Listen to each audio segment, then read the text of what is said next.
Okay, this question is from Pepper's Tears. You're looking for some effortless ways to improve your ankle health, to prehab and rehab against future ankle injuries.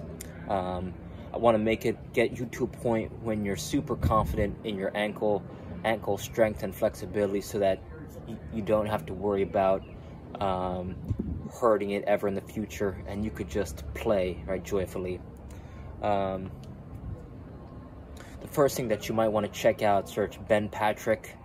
The first thing I want to demonstrate to you are tibialis raises.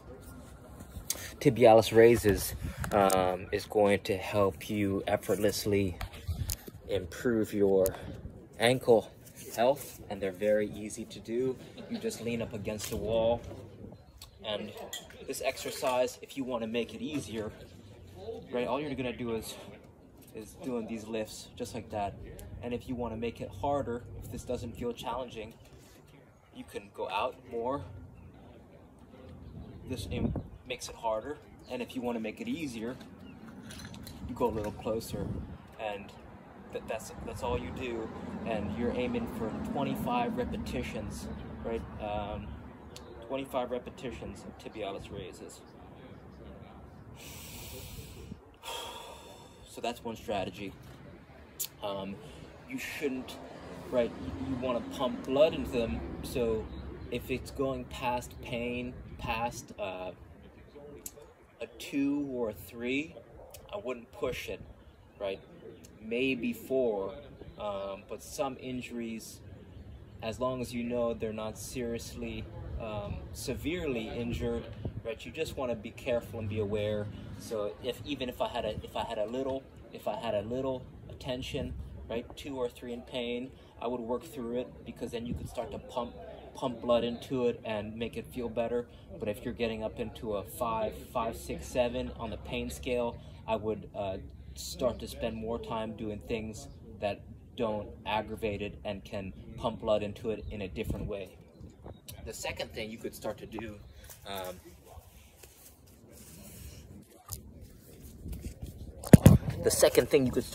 also Ben Patrick, right, knees over toes guy, is ROKP. ROKP stands for reversing out of knee pain, and it's not necessarily,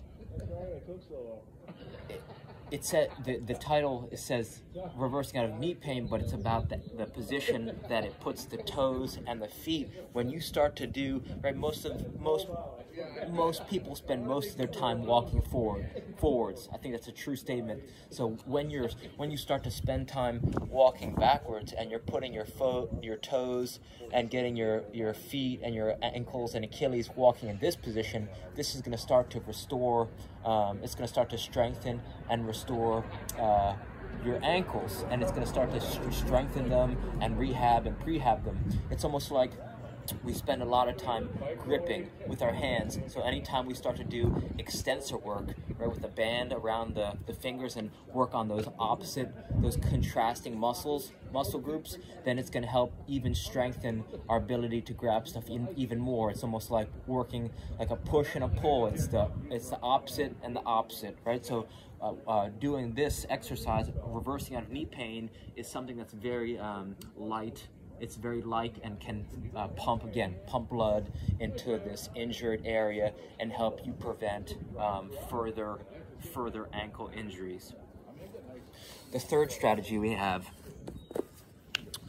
here a cheap, this is a loop resistance band. You could get a 5-pack of different resistances for maybe 25 bucks on Amazon. You want to search Dick Hartzell, how to prevent ankle injuries. So you just loop the band around here, and you just wrap it around. And some people, you could wear shoes, or maybe not wear shoes, whatever. And from here, we're gonna just get the ankle going through different ranges of motion, right?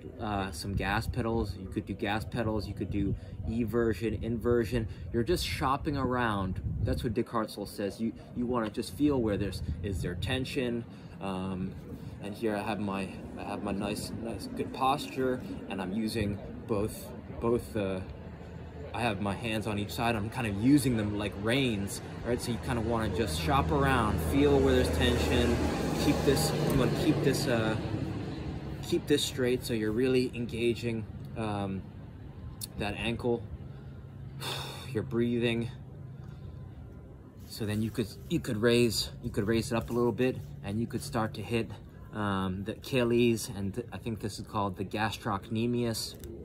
So it's just gonna hit that calf. So again, we're just building strength and flexibility through little resistance band movement, right? So gas pedals, gas pedal, gas pedal, gas pedal, and then it's gonna make it harder if you come up here, get it off the ground. You could really start to feel it in that lower calf area, right? Gas pedal, gas pedal, gas pedal. That'll get you going. So that's another strategy, right? That's again, it's light. This band is portable. It's lightweight. You can do it a few minutes a day, and it'll really help prevent, right? It's basically gonna allow your brain to start talking. It's gonna start to talk to your ankle, and it's gonna say, okay, I feel good in this position, right? Because once you had that injury, something happened where your ankle said to your brain, I don't like that. Right, so you gotta start talking to your brain and saying, okay, this feels good, and you're like, this feels good to me. So you just want to start to almost reestablish that connection between your ankle and your brain and say, okay, this is good, this feels good, right? And that's gonna help prevent future injuries. Another strategy. This is number 4. If you search Zayani 7 postures, he came out with this book, and he's also got videos on YouTube, right? He's got hundreds of videos on YouTube. This guy, he's probably one of the most athletic 50 or 49-year-olds on earth, right? He can still dunk on a 10-foot hoop, and he does it with these postures. These postures, they are different warm-up exercises that just gets the body going. So for this one, right, this one's called this is the first of 7 postures, and this is the cat. And you could see, I don't know if you could see my back foot. So now I'm talking, right, my toes are talking to my brain, and now I have, right, this hip that my lower legs dropped in, and you start to get up on, right, you could feel it right now in the Achilles, and you're creating this nice angle of the knee. So it really starts to open up. You start to feel cracks in your neck, and it opens up your lower back, and you're breathing, right? I feel some decompression in my spine. It's a tremendous stretch that, if you haven't been familiar with it, right, you could start to see how you're getting some nice mobility and flexibility in your toes, and then you could start to see how strong the toes are, right? I'm gonna just get up on that toe, all my body weight, right? 150 pounds right up on that toe area. So this is gonna help you, right? The body's connected from fingers to toes, so right, and your ankle is an intersection in one of those places, right? So just by helping you strengthen, open up your toe area, it's gonna start to build strength through that kinetic chain. So right, so this is an invaluable, right? For $30 you get that book, 7 postures, or just check out his movement on a YouTube video, and I'm telling you, you won't look backwards, right? They're tremendous. All those 7 postures, you got to master them. You got to practice them a few minutes every day, and they're really going to help. So that was maybe 3 or 4, whatever. So another strategy that you could do is if you invest in minimalist shoes. Long time ago, I bought a pair of minimalist shoes. I wanted to check them out. I went for a run on a treadmill. I bought a pair of Vibrams, and the next day my calves were so sore I could hardly walk. And what this said to me was that if it allowed my ankle to have better movement and made my calves so sore, it really made me realize that I would get better range of motion, which would help build stronger calves, which would prevent injuries in my feet, right? Because when you remove those few inches between your sole and the ground, now you allow your feet to act as shock absorbers, to feel the earth, right? They can be more, right? You could be more explosive. And if you look at your feet, when they touch the ground, they kind of spread out, right? So you want to let your feet start to spread out to absorb the energy from your body and to absorb the energy from the earth.